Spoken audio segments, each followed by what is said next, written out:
Friends, இன்றைக்கி ஒரு புளிக்குழம்புக்கு தான் நம்ம ரெடி பண்ணிகிட்ருக்கோம். நல்லெண்ணெய் ஊற்றிருக்கேன், 2 கத்திரிக்காய் இந்த மாதிரி ஸ்லிட் பண்ணி, வெண்டைக்காய், அப்புறம் உப்பு, மஞ்சப்பொடி, சீரகம் இப்போ போட்டுருவேன், புளி ஒரு உருண்டை.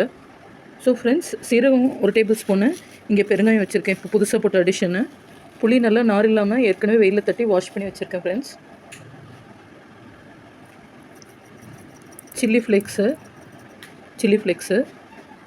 இப்போ அதனோட ஃப்ரெண்ட்ஸ் தக்காளி, தேங்காய் பொடி ஒரு கை நிறைய போட்டிருக்கேன், பின்ன பெரிய வெங்காயம், பூண்டு ஒரு 4-5 பல் போட்டு கருவேப்பிலையோடு போட்டுருவேன். இப்போ இதனோட மல்லித்தூள் 200 கிராம் இருந்தால் போடலாம், இல்லை மல்லித்தூள் எல்லாமே கொதிக்க வச்சு கூட இந்த குழம்பு வைக்கலாம்.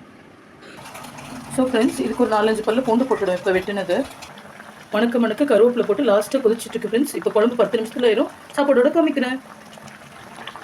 இந்த அளவுக்கு பெப்பர் இப்போ போட்டுருவேன். ஸோ ஃப்ரெண்ட்ஸ், இந்த கத்திரிக்காய் வெண்டைக்காய் குழம்பு இப்போ நம்ம வீட்டில் சூப்பராக ரெடி ஆகிடுச்சு. இதனோட ரைஸு ஸ்டார் ஃப்ரூட் வச்சுருக்கேன், இப்போ சர்வ் பண்ணி காமிச்சிடுறேன். ஸோ ஃப்ரெண்ட்ஸ், இந்த மாதிரி தொண்டையாக இருக்கிறது வீட்டில் சரியில்லைன்னா பூண்டு, பெப்பரு, கத்திரிக்காய், வெண்டைக்காய் போட்டு குழம்பு. அப்புறம் கத்திரிக்காய் இங்கே இருக்குது, வெண்டைக்காய் இங்கே இருக்குது, ஸ்டார் ஃப்ரூட்டோடு சாப்பிடுங்க. Highest vitamin C, BP low பண்ணிவிடும். ஸோ இந்த மாதிரி சர்வ் பண்ணி அற்புதமாக கொடுக்கலாம். அப்பளம் வைக்கல, டயர்டாகிடுச்சு. Okay, thank you, love you all.